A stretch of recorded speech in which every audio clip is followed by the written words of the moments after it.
해가 어두워지며 달이 빛을 내지 아니하며 별들이 하늘에서 떨어지며 하늘에 있는 권능들이 흔들리리라. 그때 인자가 구름을 타고 큰 권능과 영광으로 오는 것을 사람들이 보리라. 또 그때 그가 천사들을 보내어 자기가 택하신 자들을 땅 끝으로부터 하늘 끝까지 사방에서 모으리라. 예수님은 다시 오십니다. 이런 제목으로 은혜를 나누려고 합니다. 성경을 크게 세 가지로 나눌 수 있어요. 하나는 장차 오실 예수 그리스도에 관한 예언, 두 번째는 오신 예수님에 관한 이야기, 그리고 다시 오실 예수님, 이렇게 세 가지로 나눠져 있고, 구약과 신약의 그 구분점은 예수 그리스도의 예언, 이 땅에 육신으로 오실 예수 그리스도의 예언이 구약에 나타난 이야기라고 하면은, 신약은 오신 예수님, 그리고 장차 다시 오실 예수님. 그 성경의 모든 말씀이 다 성취되었는데 하나만 남았어요. 예수님이 다시 오신다. 요한계시록 22장에 보면 예수님께서 말씀하시기를 내가 속히 오리라. 거기에 대한 사도 요한의 고백은 아멘 주 예수여 오시옵소서. 우리가 왜 예수 그리스도의 다시 오시는 재림을 소망 중에 바라봐야 될까? 초대교회 성도들은 마라나타 주 예수여 오시옵소서 고백했거든요. 참 신앙이라는 것은 예수 그리스도를 소망 중에 바라보는 거예요. 주 예수여 오시옵소서. 재림의 신앙, 예수님이 오십니다. 반드시 오십니다. 그 예수님이 오실 때에 우리의 모든 환난도 시련도 고통도 다 사라지고 눈물이 없는 것으로 우리를 인도하고, 또 예수님께서 다시 오심으로 우리가 살고 있는 이 하늘과 땅의 모든 것이 변하여 새 하늘과 새 땅으로 변화가 되어주는 놀라운 은혜의 깊은 단계로 들어가거든요. 그러므로 우리 성도는 예수 그리스도가 다시 오십니다. 예수님은 반드시 오십니다. 이 믿음을 가져야 돼요. 근데 우리가 예수님이 이 땅에 오시는 이야기는 성경을 통해서 잘 알고 있거든요. 예수님께서 어떤 모습으로 오시고 누구의 혈통으로 오시고 어떤 일을 하셨고 이런 거는 잘 기록이 되어져 있는데, 예수님께서 어떤 모습으로 오실까?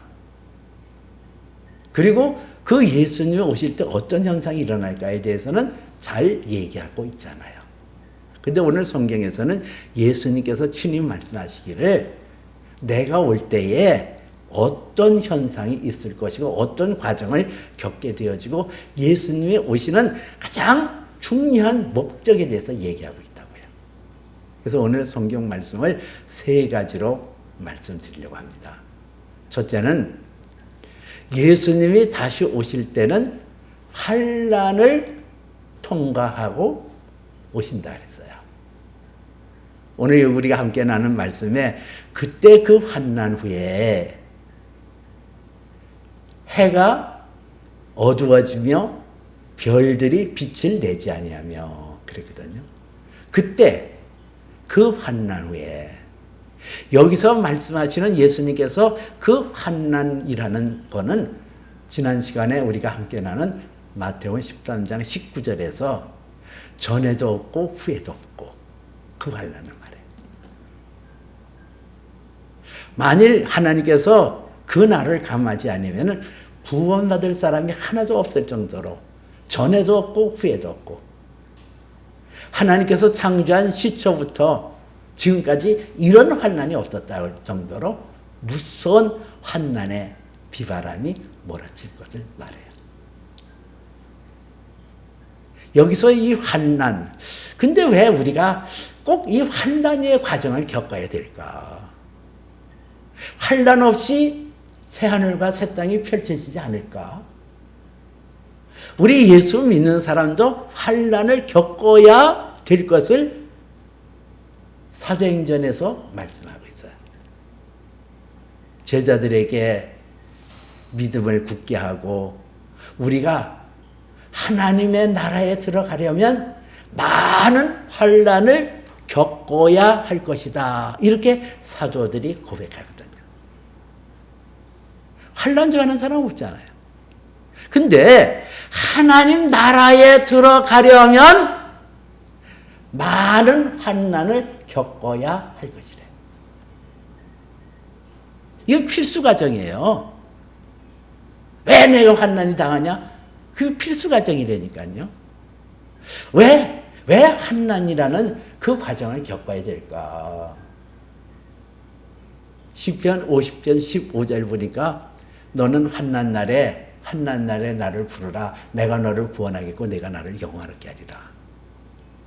환난 날에 하나님을 부르라는 거예요.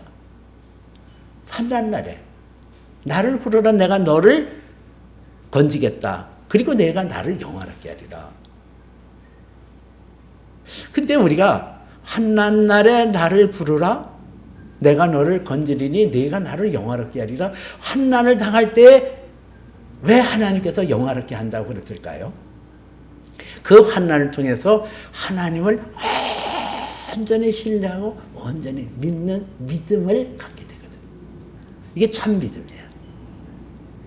그리고 예레미야서 33장 3절에서는 너는 내게 부르짖으라. 내가 내게 응답하겠고 내가 알지 못하는 크고 은밀한 일을 내게 보이리라는 말씀이 있어요.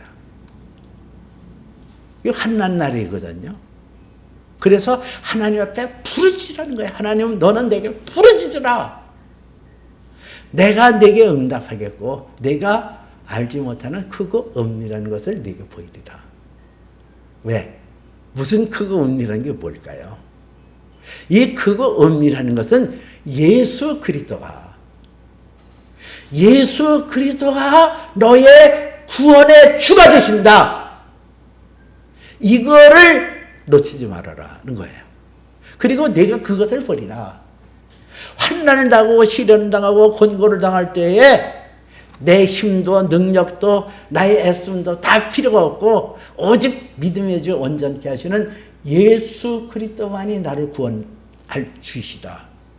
이거를 고백하는 거거든요. 근데 이 예수를 발견하지 못한 사람들, 예수 그리스도의 믿음이 그 안에 없는 사람들은 이 환난 날에 하나님 앞에 나오지 않아요. 하나님을 만나고 하나님을 찾아야 되잖아요. 근데 악인은 그렇지 않아요. 시편 1편 4절에 보니까 악인은 그렇지 않으며 바람에 나는 겨와 같도다. 이 비바람이 몰아치는 거예요. 그때 그 환난 후에 이랬거든요. 해가 어두워지며 달이 빛을 내지 아니하며 그리고 또 이어서 이야기하기를 별들이 하늘에서 떨어지고 하늘의 권능들이 흔들리라.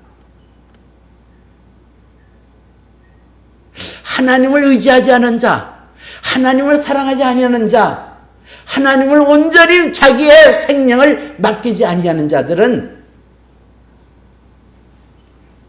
시편 보니까 악인에게 그물을 던지시리니 불과 유황과 태우는 바람이 그들의 잔에 소득이 되리라.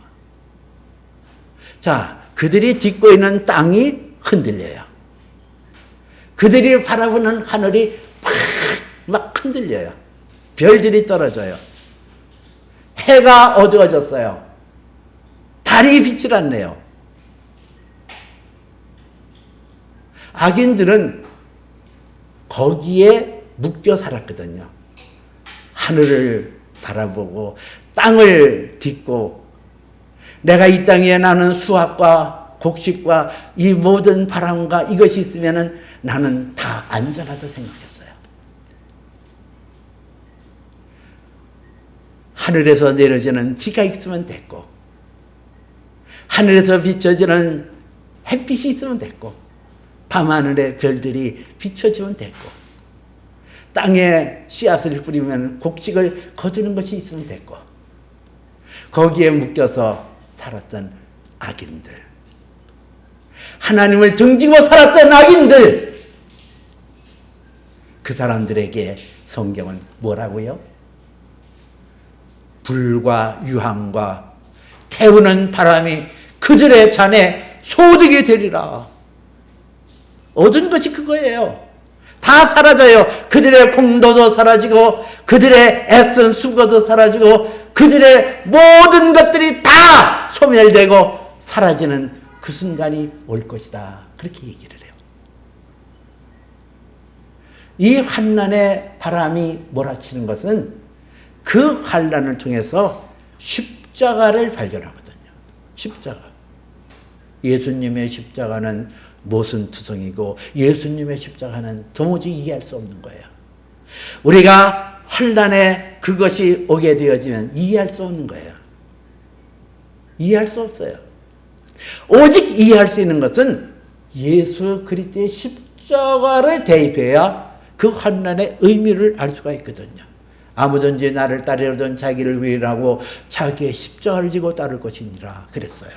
너희가 여러 가지 불시험을 당한 거든 이상한 일 당하는 것처럼 이상히 여기지 말고 그렇게 했어요. 우리에게 다가오는 환난, 내가 악인들처럼 이 땅에 딛고 사는 이 땅이 전부고, 내가 바라보는 하늘이 전부고, 내가 공기를 들이마시고 이것이 전부라고 생각하는 순간, 이 큰 환난이 닥칠 때는 견뎌나갈 수 없어요. 그러나 고린도후서 4장 18절에 보니까 우리의 주목하는 것은 보이는 것이 아니요 보이지 않는 것이니, 보이는 것은 잠깐이요 보이지 않는 것은 영원함이니라 했거든요. 하늘도 땅도 우리가 누리는 모든 것의 위에 만왕의 왕 만주의 주 예수 그리스도가 거기에 계시는 거예요. 그렇기 때문에 땅이 꺼지든지 하늘이 사라지든지 별들이 떨어지고 해가 어두워지고 달빛이 빛을 내지 아니하고 하늘의 큰 권능이 흔들려서 내가 이제는 모든 것이 끝날 것 같은 그런 상황 속에서도 믿음의 지어 온전케 하시는 예수 바라본 사람은 이길 수 있다는 거예요. 그것을 뚫고 나가는 예수 그리스도가 나의 생명의 주님이시기 때문에 그래요. 그렇기 때문에 예수님은 반드시 이 환난의 과정을 겪으면서 오시게끔 되어 있어요.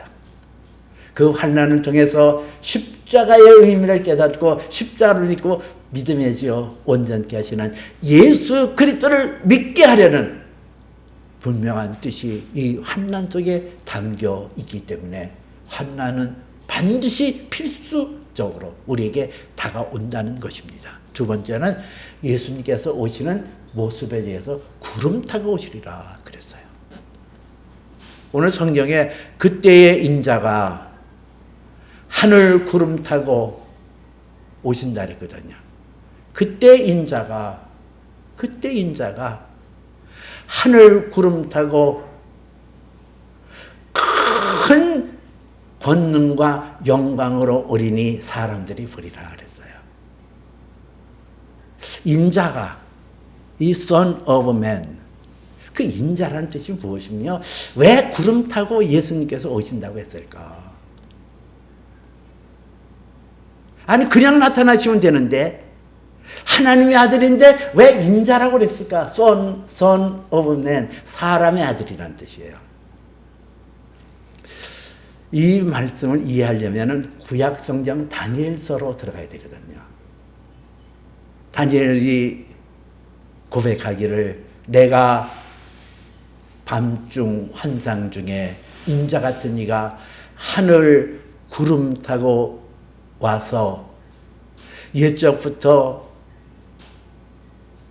항상 계신 이에게 나와서 그에게로 인도되려 하네. 이렇게 기록하고 있어요.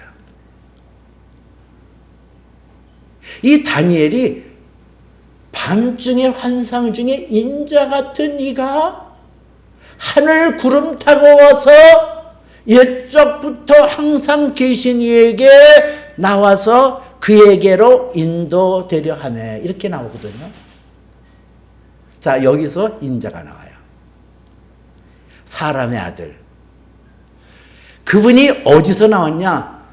옛적부터 항상 계신 이에게 나와서. 그 옛적부터 항상 계신 이가 누구예요? 하나님. 하나님의 아들로, 사람의 아들로 이 땅에 오셨다는 것은 우리를 구원하기 위하여 그 아들 예수 그리스도가 오셨다는 거예요. 인자라는 의미는 거기에 있어요. 옛적부터 항상 계신 이에게 나와서 그러잖아요. 하나님 아들로, 하나님의 아들의 영광을 버리고 하나님의 아들의 존귀한 지위를 버리고 사람의 아들로 이 땅에 오신 것은 철저하게 저와 여러분을 구원하기 위한 하나님의 선한 뜻이 있었다는 얘기예요. 근데 왜 그분이 하늘 구름 타고 오셨을까? 하나님 그 구름 타고 오시는 이유가 뭘까? 이것은 사도행전 1장 9절에서 보니까 예수께서 말씀을 마치시고 그들이 보는데 올려져 가시니 구름이 가려 그를 보이지 않게 하더라 하는 것이 사도행전 1장 9절에 나와 있어요. 예수님께서 이 땅에 죽은 자 가운데서 다시 살아나셔서 40일 동안 사람들과 제자들과 함께 계시다가 그 제자들과 많은 사람들이 보는 데서 하늘로 올라가시는데 구름이 그를 가려 보이지 않게 했다는 거예요. 근데 사도행전 1장 11절에서는 그 갈릴리 사람들이 예수님이 올라가는 그 모습을 다 바라보고 있을 때 천사가 이르되 갈릴리 사람들아 어찌하여 서서 하늘을 쳐다보냐. 너희 가운데 올려져 가신 이 예수는 하늘로 가신 그대로 오시리라 그랬어요. 자, 예수님이 올라가실 때 어떤 현상이 있었어요? 구름이 가렸다. 예수님이 살아나신 주님으로 하늘을 향해 올라가시는 거예요. 올라가시는데 구름이 가려서 그 예수를 보지 못하겠다. 구름이 나와요. 자, 제자들이 아무리 시력이 좋은 제자들이라도 예수님이 올라가신 것을 끝까지 못 봐요. 구름이 가려서 못 봐요. 그런데 그 예수님이 다시 오실 때는 하늘로 올라가신, 하늘로 가신 그 본 모습대로 오시리라 그랬거든요. 그 구름을 뚫고 구름 타고 오시는 것처럼 구름을 뚫고 오신다는 거예요. 뭘 말할까요? 예수님께서 이 땅 위에 죽은 자 가운데서 다시 사흘 만에 살아나시고 하늘로 올라가시는 그 이후에는 뭐가 필요할까요? 우리가 눈으로 본 게 없어요. 그 예수가 하늘로 올라가신 이후에는 그 예수를 우리가 만날 수 없어요. 그 이후에는 무엇이 작동해야 될까? 구름을 가렸다는 것은 우리의 믿음이에요. 믿음. 예수님이 하늘에 올려셔서 하나님 보좌 우편에 계시며 그분이 우리를 위하여 늘 기도하시고 우리를 눈동자같이 지켜주신다는 이것은 믿음이거든요. 그리고 그 예수가 하늘로 올라가신 본 그대로 오시리라 하신 약속대로 반드시 오신다. 이게 믿음이에요. 그 믿음에 있는 사람에게 예수님께서 다시 오시겠다. 이렇게 말씀하시는 거예요. 구름을 타고 오신다. 그분은 인자다. 하나님의 아들이 사람의 아들로 태어난 것은 철저하게 자기를 낮춰서 우리를 구원하시고 그가 구름 속에 가리워서 어디로 가는지 알지 못하지만은 그러나 구름을 타고 오시는 그 주님, 내게 믿음이 있는 자에게는 그 믿음대로 그분이 우리의 만왕의 왕 만주의 주님으로 오실 것이다 그랬거든요. 예수님께서 그때라는 것은 예수님이 다시 오실 때예요. 그때 인자가 구름을 타고 큰 권능과 영광으로 오리니 사람들이 보리라. 예수님께서 여기 있다 저기 있다 그렇게 오시는 분이 아니라, 은밀한 데 숨어서 오시는 분이 아니라 큰 권능과 영광으로 어떤 사람도 예외 없이 그가 만왕의 왕 만주의 주이시는 예수임을 확실하게 분명하게 나타나며 올 것이다 그렇게 얘기하고 있어요. 그러므로 우리가 이 땅에서 거짓 그리스도와 거짓 선지자들의 외침에 속지 말아야 되는 거예요. 분명하게 오십니다. 예수 그리스도는 우리의 구원자가 되심을 확정적으로 나타나시고 분명한 형상으로 분명한 모습으로 나오는 거예요. 저 은밀한 중에 그렇게 오시는 분 아니란 말이에요. 우리가 이 땅에 많은 거짓 그리스도가 나타나고 있어요. 내가 메시아라고, 내가 구원해 주라고, 나를 믿어야 된다고 그렇게 나타나는 거 아니에요. 큰 권능과 영광으로 하나님의 아들 예수 그리스도는 분명하고 확실하게 나타나게 될 것이기 때문에 우리가 그런 것 넘어가거나 그런 것에 유혹받거나 미혹돼서는 아니 될 것이란 말이에요. 세 번째는 예수 그리스도가 다시 오시는 그 가장 중요한 목적은 구원에 있어요. 구원받은 사람들을 세우기 위하여, 모으기 위하여. 오늘 예수님께서 말씀하시기를 그때에 그 예수 그리스도가 자기가 천사들을 보내요. 자기가 택하신 자들을 땅끝에서부터 하늘까지 사방에서 모리라. 성경은 그렇게 말하고 있거든요. 또 그때 그가 천사들을 보내요. 자기가 택하신 자들을 땅끝으로부터 하늘끝까지 사방에서 모리라.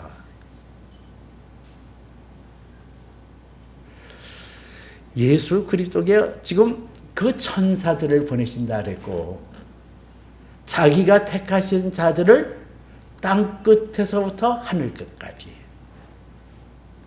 사방에서 모리라. 땅끝에서 하늘끝까지 수직적으로, 사방에서 수평적으로. 수직과 수평 어느 곳에서도, 어떤 공간에서도, 어떤 여건 속에서도 예수 그리스도의 구원의 손길을 피할 수가 없어요.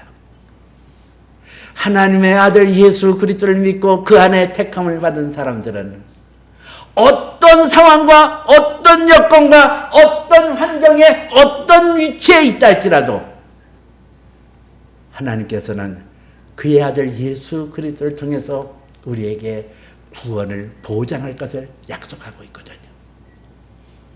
무엇을 통해서? 천사를 통해서.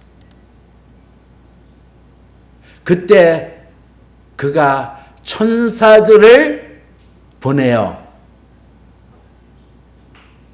땅끝, 자기가 택하신 자들을 땅끝에서부터 하늘끝까지 사방에서 모리라. 이 천사는 히브리서에 보니까 천사는 섬기는 영으로서 구원을 받은 상속자들을 섬기라고 보내심을 받은 자가 아니냐 그랬어요. 우리가 하나님 앞에 이 구원의 확실성이 있고 구원의 확정이 있다는 것은 내 안에 내적으로는 하나님께서 하나님의 아들 예수 그리스도의 영이신 성령을 내 안에 보내시고, 성령이 있는 자들에게는 천사들의 돌봄을 받게끔 되어 있어요. 그 우리의 구원은 완전합니다. 안전합니다. 어떤 것도 우리의 구원을 빼앗아갈 사가 없어요. 예수의 피로 말미암아 우리가 죄사함 받고 죄사함 받아 하나님의 자녀가 되어지는 확증적인 근거로 우리 안에 성령을 베풀어주시고, 성령이 내 안에 있는 자들은 하나님의 천군과 천사들이 날마다 순간마다 지켜주고 보호해주고 있거든요. 그 세상이 어지러워지고 세상이 아무리 요란하고 흔들거리고 그런다 할지라도 하나님의 택한 자들은 그 구원이 완전한 거예요. 요한복음에서 예수님께서 나를 보내신 이의 뜻은 나에게 주신 자들을 하나라도 잃어버리지 아니하고 마지막 날에 다시 살리는 것이니라 그랬거든요. 예수님께서 말씀하시기를 나를 세상에 보내신 이의 뜻이라는 게 뭐냐? 그것은 하나님께서 내게 보내셔서 구원을 받는 그 자들을 마지막 날에 그들을 살리게 하려 함이라. 마지막 날에 아무리 환난이 오고 환난이 비바람이 몰아치고 그냥 격동의 세월이 막 그냥 몰아친다 할지라도 우리에게는 하나님의 아들 예수 그리스도가 있어요. 그분은 나를 구원하기 위하여 이 땅에 오십니다. 나를 영원한 하나님 나라의 영광으로 예수 그리스도와 더불어 존귀와 영광을 함께 누리기 위하여 이 땅에 그분은 오셔요. 새하늘과 새 땅, 우리가 보고 있는 저 하늘은 사라지고 우리가 짓고 있는 이 땅은 호련히 불살라 없어지지만은 새하늘과 새 땅이 펼쳐지기 위해서 예수 그리스도는 오시는 거예요. 내 안에 믿음만 있으면, 어떤 게 믿음이에요? 하나님의 아들이 육신으로 이 땅에 오셨다, 이게 믿어지는 거. 또 그 하나님의 아들은 나를 위하여 내 죄를 씻어주기 위하여 십자가에 못 박혀 죽으셨다. 그러나 죽은 것으로 끝나는 것이 아니라 성경대로 사흘 만에 다시 살아나셨다. 예수 그리스도의 죽음과 사심은 나에게 큰 영향을 미쳐 나는 죽은 자 가운데서 반드시 예수와 더불어 살아나리라. 나는 하나님의 자녀가 되어서 영원한 천국을 소유하게 되리라. 이게 믿음이에요. 여러분 스스로를 살펴보세요. 여러분 마음속에 하나님의 아들 예수 그리스도에 관한 믿음이 있습니까? 그분의 죄사함의 피의 흔적이 있습니까? 내 안에 다시 살아날 수 있다는 소망이 있습니까? 하나님의 아들 예수 그리스도로 말미암아 하나님의 나의 아버지가 되셔서 아빠 아버지라고 부르며 사십니까? 여러분들이 내 안에 이러한 예수 그리스도의 흔적이 있고 예수 그리스도의 믿음이 있다고 한다면 세상의 환난도 두려울 거 없어요. 이 환난의 과정은 필수적이다. 그러나 이기게 하시는 주님이 나와 함께 계신다. 예수 그리스도가 인자로 이 땅에 구름 타고 오시리라. 믿음이 있는 자에게 그 믿음의 현장, 믿음의 증거를 확실히 보여주기 위해서 동서사방에서 큰 권능으로 오신다는 사실을 여러분 믿으시죠. 그렇기 때문에 우리의 신앙 중에 가장 중요한 신간은 마라나타, 주 예수의 오시옵소서. 다시 오시는 예수 그리스도, 그분을 믿는 믿음, 그 안에서 소망이 날마다 새로워지시기를 주님의 이름으로 축복해 드립니다. 기도합니다.